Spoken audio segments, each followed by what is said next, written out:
Bueno, buenas tardes. Mi nombre es Emanuel Salazar Gutiérrez, soy estudiante desde la Escuela de Artes Musicales. El día de hoy, en conjunto con la biblioteca de la Escuela de Artes Musicales y con su directora María Esther Garita Quesada, tenemos el agrado de tener una entrevista con el maestro Marvin Camacho Villegas, gran compositor costarricense, profesor catedrático de la Universidad de Costa Rica y poeta, el cual en el marco de la celebración del Día del Libro en esta semana nos va a estar presentando en esta entrevista el libro Poemas desde el confinamiento. Poemas desde el confinamiento. Maestro, un gran Muchísimas honor que nos gracias, esté Emanuel. acompañando. Muchas gracias por su invitación. Muchas gracias a la Escuela de Artes Musicales y en la persona de la maestra María Esther Garita, de la Biblioteca de Artes Musicales, por esta invitación. Así que muchas gracias y saludos a todos los que nos escuchan y nos miran a través de esta conexión. Claro, para empezar la entrevista, quisiera hacerle la primera pregunta. ¿Qué fue lo que motivó a Marvin Camacho a escribir poesía? ¿De dónde surgió esta inquietud o esta idea en usted, maestro? Pues mire, eso comenzó cuando yo era muy joven. Yo estudié en el Conservatorio de Castella de 1979, perdón, 1979 a 1983. Yo entré al Castella por un asunto de música, de canto. Se pretendía que yo fuera cantante por una beca que me da el Ministerio de Cultura. En ese momento la ministra era la doctora Marina Bolio Brenes, y ingreso para cantar. Sin embargo, bueno, el Castella es un abanico de posibilidades. Ahí conocí varias áreas del arte. Castella tenía en su logística llevar música así, pero al menos dos áreas tenían que ser diferentes. Y entonces comencé a llevar cerámica con la maestra Ivette Gayer, una gran ceramista del país, y llevé también poesía con la maestra Carmen Ugalde y el maestro Osvaldo Sauma. Entonces de ahí la relación mía con la poesía empieza a tener un proceso, si se quiere, también de mucha pasión de parte mía por escribir. Yo siempre digo y sigo diciendo todavía, y he dicho, que cuando no estoy haciendo música estoy escribiendo algo. Entonces, eran como mis dos medios, y han sido efectivamente mis dos medios de mantenerme siempre en la creatividad, o a través de la música o a través de la poesía, básicamente. Ujú, muy bien. También, bueno, ¿en qué se inspiró o cuál fue la motivación para escribir estas obras? Bueno, con respecto a la poesía, yo empecé a escribir poesía cuando el poeta costarricense Sáenz Patterson, Guillermo Sáenz Patterson, eh, me pide que escriba una serie de poemas. Me acuerdo que se llamaba Poemas desde el Silencio, Poemas del Silencio, que fueron publicados en aquel momento en Costa Rica en la prensa libre, en una página de Guillermo Sáenz Patterson. Y sigo escribiendo. Más tarde escribo cosas, articulitos pequeños que hacía La Nación, y posteriormente escribí ya en el 94 un libro formal, primer libro con 45 poemas, que se llama De Amor y Deseo, ¿verdad? Que fue publicado por los Asesores Gráficos de Costa Rica. Seguí haciendo poesía libremente. Hice una serie de 7 haikus en poesía. Tengo unos 7 haikus musicales, pero también tengo unos 7 Ujú. haikus poéticos, ¿verdad? Que se presentaron para una actividad con la Embajada de Japón en aquel momento. Y lo más reciente, sí, son los poemas desde el confinamiento, que es el libro más reciente y que es pues un proyecto entre varios colegas. Y dentro, ya en su ámbito a la hora de escribir poesía, ¿cuál considera usted que ha sido el autor o autora que más lo ha influenciado en esto? Mire, en la poesía ha habido varios. Yo pienso que también ha influido muchísimo en mí un gran escritor que no solo fue poeta, fue dramaturgo, también fue un gran artista, también fue compositor y dibujante, que era fue el maestro Federico García Lorca, perdón. Federico García Lorca muere en 1936, ¿verdad? Y dejando una obra de una importancia no solo poética, sino dramática. En poesía, El poeta de Nueva York, por decir algo, ¿verdad? Unos poetas bellísimos, unos poemas bellísimos del maestro García Lorca. Obras dramáticas como En la casa de Bernarda Alba, ¿verdad? Yerma, en fin, una serie de obras que marcaron, si se quiere, mucho de esto en mí. Pero en Costa Rica, básicamente, la obra de Jorge de Bravo, ¿verdad? Gran poeta costarricense, que murió también muy joven, pero que deja una poesía que me marca. Cada vez que yo he leído la poesía de Jorge de Bravo, siempre, ¿verdad? Eunice Odio, que la he leído también en sus momentos, la obra de Eunice es impresionante. Así que hay varios. Yo no podría decir que hay un solo referente, sino que ha habido en la vida de Marvin Camacho como, digámosle, pretenciosamente poeta, porque digamos que pues un poco de la poesía que yo he hecho no es que sea un poeta consolidado, sino que he escrito un poco de poesía. ha habido varios referentes de la literatura nacional y universal. Ujú. Bueno, sabemos también que este libro cuenta es con otros autores y Ujú. autoras. ¿Podría hablarnos un poco acerca de ellos también? Sí, efectivamente, esto fue un proyecto muy interesante, nace durante el periodo de confinamiento, nace en plena pandemia. Estoy yo en ese momento como director de la sección de arte. Entonces me ocurre convocar a toda la sección, los que quieran escribir poesía, no necesariamente ya poetas consagrados o con un nombre, como hay varios en este libro, otros no, otros que escribimos poesía, como lo decía hace un momento, que nos ha gustado mucho. Y entonces hubo la respuesta de varios poetas, pero fuimos o maestros o colegas que querían, ¿verdad?, expresar su poesía. Y entonces tenemos en el libro a una gran maestra de la poesía costarricense, que es la maestra Macarena Barahona Riera, quien sacara su doctorado en Ciencias Políticas en la Universidad Complutense en Madrid, que ha hecho publicaciones de varios de sus libros, Caribe, en fin, obras de Macarena muy reconocidas en la literatura, tanto nacional como internacional. Aparece la escritora Aide Rebeca Montero Pineda. Aide Rebeca es máster en administración. Vea qué interesante, porque cada uno tiene Ujú. sus, ¿verdad? Ella es máster en administración, escribe poesía, es directora del grupo Girasol de teatro de la Escuela de Estudios Generales de la Universidad de Costa Rica. También es folclorista y es bailarina en folclore, tiene un grupo de folclore. Y también respondió a mi llamado, o sea, entonces parte de. Aparece una de las grandes escritoras costarricenses que vivió muchos años en Londres, Inglaterra, en Francia, en fin, vivió en varias partes, sobre todo en Europa, y donde desarrolló varias de las áreas del conocimiento, que es la maestra Ana Cristina Rossi Lara. De Ana Cristina muchos la relacionan inmediatamente con La Loca de Gandoca, por ejemplo, una obra muy reconocida de la maestra Ana Cristina, pero en su haber obras que han sido publicadas en diferentes partes del mundo, pero que son obras que además se leen, se estudian, incluso sus obras algunas han sido vendidas hasta 1 millón de ejemplares. O sea, es una obra muy consolidada. Aparece el maestro y actual director o coordinador de la sección de arte, don Ronald Solano Jiménez. Ronald también es psicoanalista o psicólogo y trabaja mucho eso en el concepto de su poesía, pero también nos da los cursos de cine y literatura en la Escuela de Estudios Generales, y aparece este servidor, Marvin Camacho.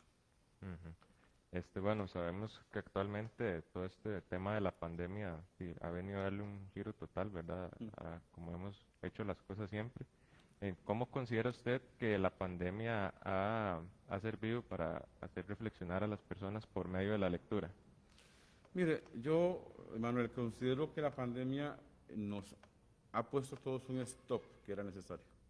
Es muy duro decirlo porque ha habido muchas muertes, ha habido mucha problemática social o socioeconómica incluso, sobre todo alrededor de la pandemia. Pero la pandemia nos recordó una vez más que en esta tierra somos invitados, mas no dueños de la misma. Nos recordó una vez más que somos tan frágiles que algo mínimo puede acabar con nuestras vidas.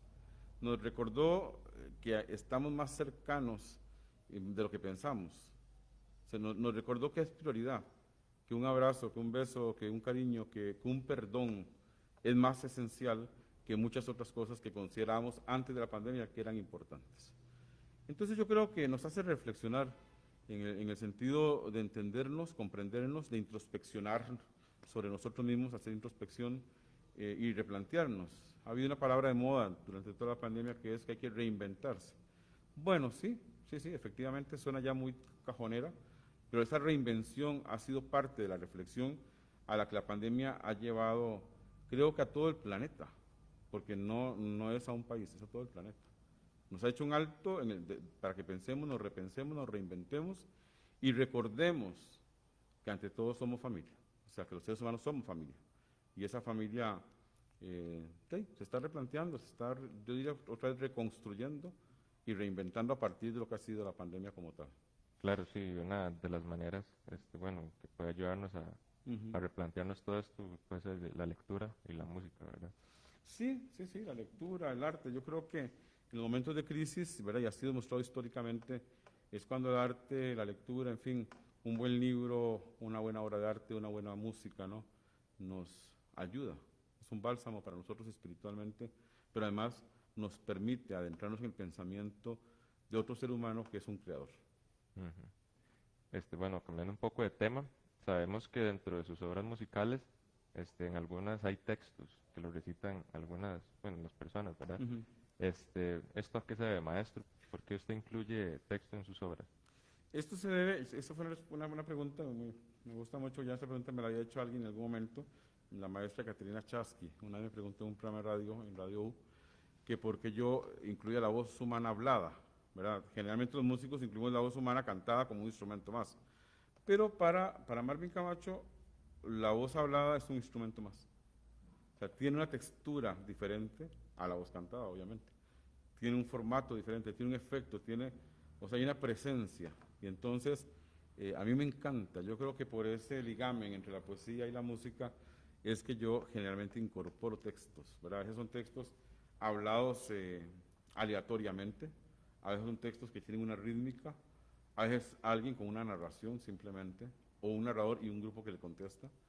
O sea que he jugado con la voz hablada como un concepto, y he dicho, se lo decía Caterina en ese programa, es un instrumento más, para mí, dentro del concepto orquestal o instrumental, o de la música en general, como queramos verlo. Ujú. Tanto así que, digamos, varias de sus obras también se han basado en obras literarias, ¿verdad? Sí, efectivamente, digamos, por ejemplo, cuando yo escribo las tres sonatas dantescas, ¿verdad? Eh, lo que hago es basarme en la Divina Comedia de Dante Alighieri. Entonces sigo todo el camino, ¿verdad? Que Dante sigue junto a Virgilio, ¿verdad? En la novela, en la gran obra de Dante, su obra cumbre, su gran obra, la Divina Comedia, pasando por el infierno, pasando por el purgatorio, hasta encontrarse con su amada en el cielo. Y eso es lo que yo trato de escribir con sonidos desde mi propio imaginario, ¿no?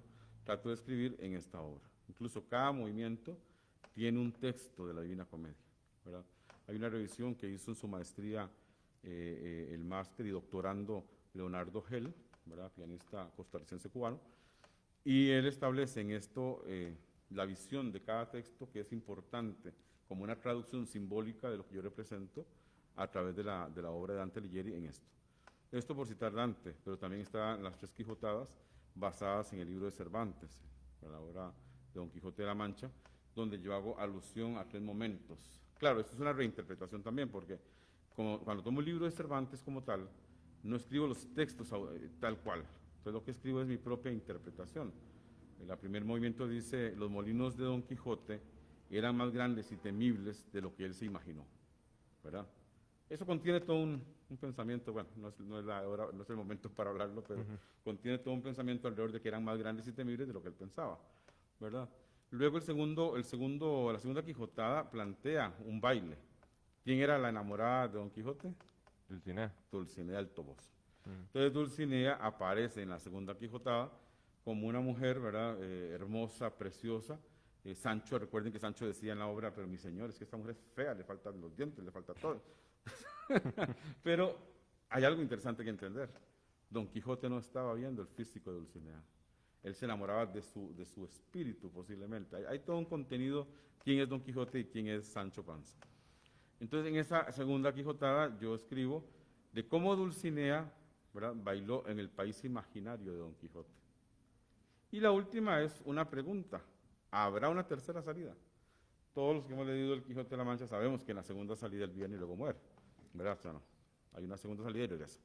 ¿Por qué yo pregunto que hay una tercera salida? Porque es una pregunta filosófica. Es una pregunta en el sentido de que los Quijotes siempre se van a necesitar. Las quijotescas, yo digo los Quijotes y las Quijotas, se necesitan en la humanidad para que sigamos abriendo camino, para que se sigan abriendo posibilidades, para que la vida sea cada vez mejor, para uno y para todos, y para todas. Entonces, de tal forma que es una pregunta y al final la gente contesta dentro de la obra, ¿verdad? ¿Habrá una tercera salida? Habrá, pero ya no lo dice como pregunta, sí, afirmación. Habrá una tercera salida. Siempre tendrá que haber una tercera salida para que algún Quijote o alguna Quijota salga en pos de mejorar nuestros estilos de vida, nuestra forma de pensar, en fin, nuestro quehacer diario. Ujú.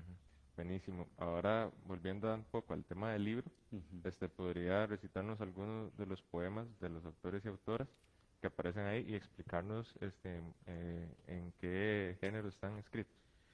Sí, voy a comenzar con la maestra Macarena Barahona Riera, ¿verdad? Como decía al principio, una maestra que se ha consolidado en la literatura costarricense y fuera de, ¿verdad? Ella ha estudiado incluso mucho la poesía de otros poetas internacionales. Loinás, por ejemplo, ha sido una de las poetas que ella ha estudiado mucho, por ejemplo, en Cuba. Ha viajado mucho a España, donde ha hecho varios estudios también. Como decía, ella es graduada de la Universidad Complutense en Ciencias Políticas. Y de ella voy a leer justamente, por su relación con España, voy a leer Madrid. Madrid, de la poeta Macarena Barahona. Fuera la ciudad del pasado, dentro de los monstruos del miedo, simples, posibles, no me dejan en sombras socavar nacimiento y nombre. Reconvierto la paz en actos, fuertes atalayas de pueblos, indoblegables, cubre el revuelo de venas, en la vega del Manzanar. Esta hermosa obra de, pues una hermosa poesía de Macarena, y quisiera leer rápidamente otra que se llama Exilio. Claro. No sé pertenecer más allá de una costa, no sé lo que lleva el río, no sé lo que lleva el mar. Unos ojos cansados, un brillo que se pierde, el olor del guiño de lo que se va. Tengo miedo. La muerte viene, familiar, casi amiga frecuente. Nos busca, nos encuentra. Río Manzanares, ¿dónde estás? ¿Y quién eras cuando dejaste de ser para mí, cuando el hada te llevó? Esto es Exilio, de la maestra Macarena Barahona. Luego aparece Aide Rebeca Montero, ¿verdad? Esta humanista, directora del Teatro Girasol, folclorista, escritora, en fin, en un estilo más de una consonancia rítmica y métrica, ¿verdad? Es una poesía más, diría yo, hasta musical. Hay una métrica establecida, hay una consonancia muy clara en su obra. Y esto es su poema Mi Graná, haciendo referencia a Granada. Ujú. Es tan grande mi Granada, deliciosa por su fruta, abundancia derivada de su rica sabrosura. Se recorre por sus calles, sus lugares tan insólitos, se descubren en los parques paraísos tan indómitos. De su gente ni les digo, lo que ves en sangre pura, si lo encuentras como amigo, mostrará pasión, cultura. Con sus ojos reconquistes, caminando en procesión por el valle de los tristes y en los hombros con razón. Con esencias y colores se recorren callejones por los gritos y rumores en las fiestas de mantones. Si recorre las blancuras de limpieza material, aposentos con hechuras por historia excepcional, por palacios gigantescos estrellados por montón, con dibujos arabescos que recorre el peatón. ¿Cuál belleza documento? ¿Quién presenta propiedad? Más alhambra el monumento para nuestra humanidad. Esta referencia muy, ¿verdad?, muy métrica, muy comedida, muy musical dentro de la poesía de esta escritora, Aide Rebeca Montero. Llegamos aquí a una maestra también súper reconocida por su historia en la literatura costarricense y fuera de, su obra es estudiada aquí y fuera, que es la maestra Ana Cristina Rossi. Ana Cristina Rossi nos presentó en este libro una secuencia de 5 prosas poéticas. De esas 5 prosas poéticas voy a leer Parto, de Ana Cristina Rossi. Me odiaba porque cuando abrió los ojos, después del parto, sintió en los dedos agua. Enfrente se extendía un vasto enorme, silencioso, pedazo de agua en donde chapoteaba, irrecuperable, su primera juventud. El resto era silencio, el resto era ella misma, en alveolos, repartida. Iliaba, llena de sangre, quiso interrogar, ¿quién interrogar? ¿Por qué? Alguien le había borrado todo, ella sabía que le habían quitado todo. Miró el paquete de carne tibio, rojo y sucio, baboso de placenta, y volvió la cabeza contra la pared. Sintió otra vez el agua, como un perro, el empeño que yo puse en quererla, sabiendo que de ella solamente obtendría odio. Pamela, ajeno, grávida. Parto de la maestra Ana Cristina Rossi. Y concluyo con el maestro escritor Ronald Solano, profesor de Cine y Literatura de nuestra Escuela de Estudios Generales en San Pedro. Y esta obra de Ronald Solano que dice: otra historia. Entra en su casa, se sienta en la grada que da a un minúsculo patio. De pronto cae en cuenta de que está mirando una piedra. Le parece ver una figura en la mancha de rumbre que hay sobre la piedra. Se distrae con el ruido de un mosquito. Una abeja danza alrededor de una flor que ha nacido en el muro. En la flor hay una telaraña. Cuando vuelve a mirar la mancha ya no está la figura. No la puede volver a ver. porque más que se esfuerza, como en la vida, piensa, se levanta, va a la cocina y se prepara un café. Ronald Solano. Bellísimos todos y lo importante también cada uno con una enseñanza, ¿no? Sí, claro, cada uno, digamos, al final de cuentas, nuestro quehacer artístico, en este caso literario o poético, siempre va a estar ligado a nuestros propios entornos y nuestros contextos de vida. Ujú. Y usted ahora nos podría comentar cómo fue todo este proceso creativo, qué fue lo que más disfrutaron, cómo se llevó a cabo. Sabemos que por medio de la pandemia y todas las restricciones que han habido. Sí, fue un proceso pues mucho más largo de lo que normalmente suele ser, ¿verdad? Ujú. O primero hubo que hacer esa convocatoria. Bueno, primero hubo que buscar el presupuesto. Ya cuando tuvimos aprobado el presupuesto para hacer la edición del libro, ¿verdad? Como tal, entonces ya se hizo la convocatoria formal, yo la hago como coordinador, llegan las 5 convocatorias, se le pide a cada uno que envíen hasta 8 poemas, ¿verdad? O 10, me parece, se iban a seleccionar 5 por cada uno. Y así fuimos poco a poco, ¿verdad? Entrando en ese proceso de selección. Luego la maestra y gran poeta y premio Magón de este país, Julieta Dobles, que es la que hace justamente la introducción, ¿verdad?, al libro, presenta el libro como tal, también nos ayuda, hace una revisión de toda la poesía, nos da sugerencias, detalles. Y ya cuando el libro está listo todo este proceso, ¿verdad?, resumiéndolo muy rápido, el libro se manda a la editorial, ¿verdad?, y comienza todo el proceso editorial, que es bastante a veces lento, y fue mucho más lento, obviamente, por lo que usted ha dicho, muy bien. El periodo de pandemia pues ha hecho como que todos los trámites, en lugar de durar 2 días, duren 10, y lo que duraba 10 dura 30, y así, ¿no? Pero bueno, aquí está, llegó a nuestras manos y por dicha es un libro que hemos repartido en diferentes lugares, que está en la Universidad de Costa Rica, allá en San Pedro también, y que pronto, pues cuando ya pase la pandemia, habrá algunos ejemplares que pueden adquirir posiblemente desde la librería de la Universidad de Costa Rica.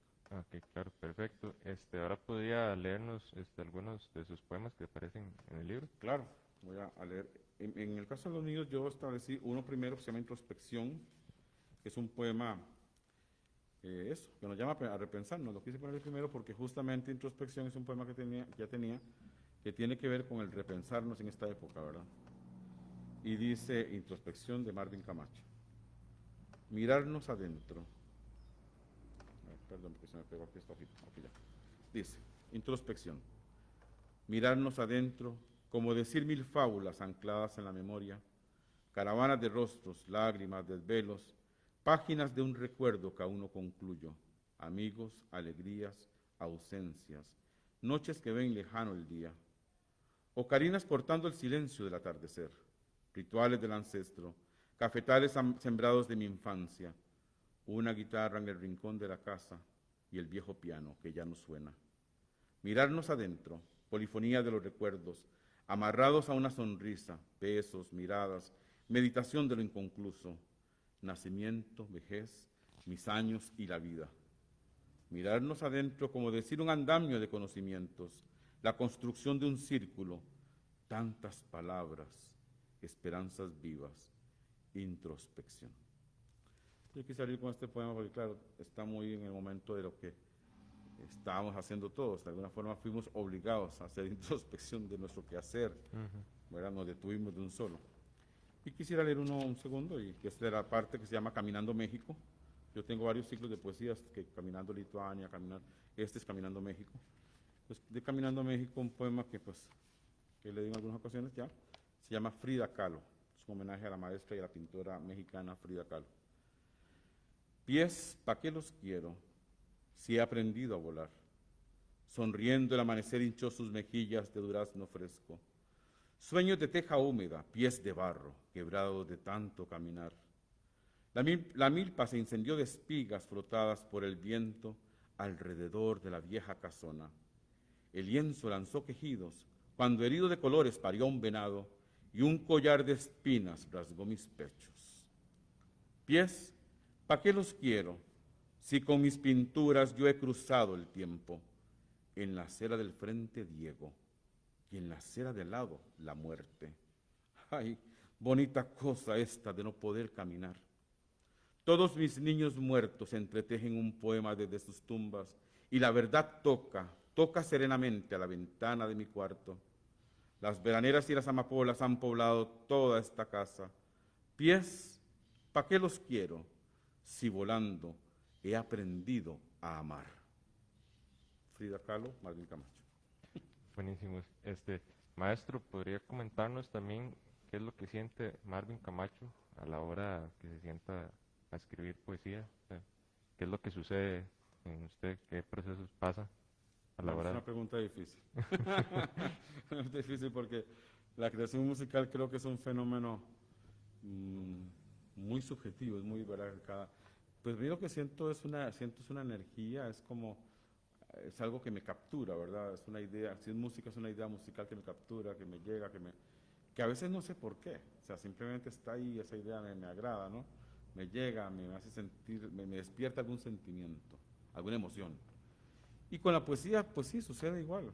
La poesía, cada vez que me siento, a veces es un referente de algún tema, o en este caso Frida Kahlo, por ejemplo, o un referente de una emoción, como lo fue introspección, que es una serie de emociones encontradas, ¿verdad? A través de lo que es introspección. Pero bueno, cuando yo escribo poesía, creo que ese es el principio, básicamente. Es un principio de emociones, de decir, de querer expresar, ya con palabras, lo que en otras ocasiones hago con sonido. Ujú. Y en ocasiones los combinan también. Y en exacto. ocasiones, exactamente, se da la presencia de ambos, efectivamente. Ujú. Ahora, maestro, ¿podría interpretarnos un par de sus obras Sí, en claro, piano? encantado. Sí, voy a interpretar una basada en el homenaje a Frida Kahlo, de los homenajes, ¿verdad? Que hay varios tributos que yo he escrito a personajes que en mi vida me han marcado. Uno de ellos es la obra de Frida Kahlo. Yo siempre digo que no hay viaje que yo no haga a México, ¿verdad? Suelo mucho ir a México, me encanta México además. Y no hay viaje que yo no haga a México donde yo siempre saque un día, una mañana, una tarde, para visitar la Casa Azul de Coyoacán, que era donde vivía Frida, ¿no? Hay casi que yo diría que un tipo de culto, ¿no? A su obra, a quién fue Frida, a su personalidad, también, ¿por qué no decirlo?, a su sufrimiento. Ujú. Acordemos que fue una mujer que sufrió, o sea, que tuvo un accidente siendo muy joven, ¿verdad? Tuvo problemas en sus pies, fue operada muchas veces, tuvo varios abortos, quiso siempre darle un hijo a Diego Rivera, el gran muralista mexicano que era su compañero, pero nunca logró sostenerlos, abortaba. Por eso yo en el poema digo, todos mis niños muertos entretejen un poema desde sus tumbas, ¿verdad? Ujú. Entonces fue una mujer sufrida, pero que pese a todo el sufrimiento y su realidad conflictiva, ¿verdad? Compleja, no conflictiva, compleja, produjo lo que produjo como artista. O sea, una obra pictórica que ha marcado la historia no solo de México, sino del mundo. Claro. En esta obra aparece un tema, que es un tema típico de la música mexicana, pero sobre todo típico porque Frida admiraba profundamente la música de esta canción, eran sus canciones preferidas. Se dice, no sé si es un mito, que durante su funeral los mariachis tocaban esta canción.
Ok.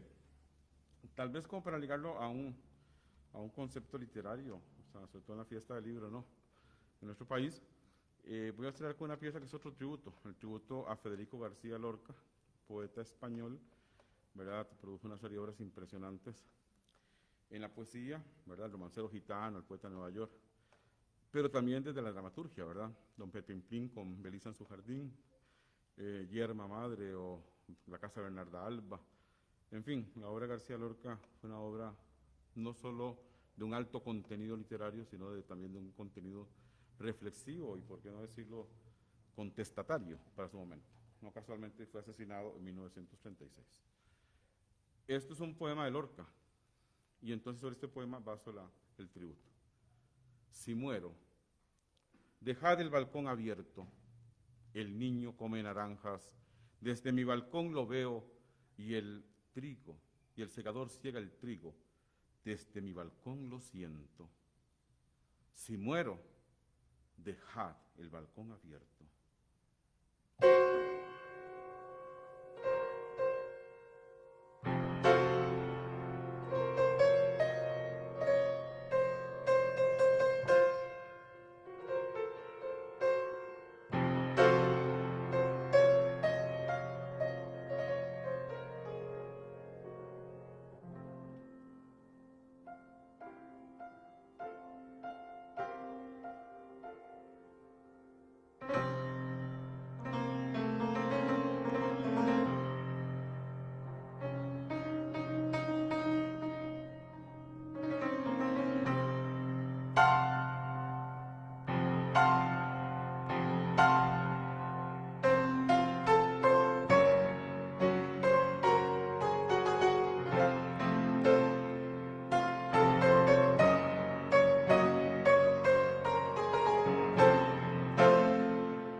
Homenaje a Lorca.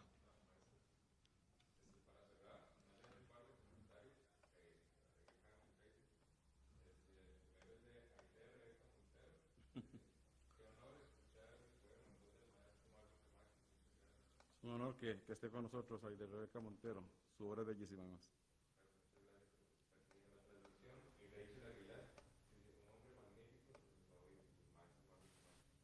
Muchísimas gracias, Rachel. No, pues muchas gracias a usted, Manuel, por esta invitación. Muchas gracias a la Escuela de Artes Musicales, en la persona de su director, don Ernesto Rodríguez, y a la biblioteca, a esta iniciativa tan hermosa también de la biblioteca, y en la figura y en la persona de la maestra doña María Esther Garita.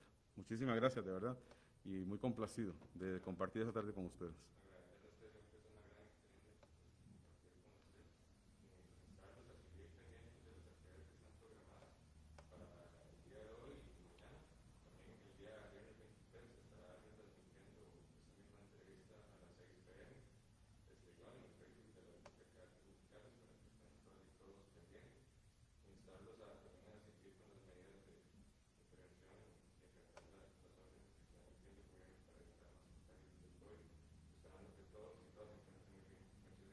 Muchas gracias.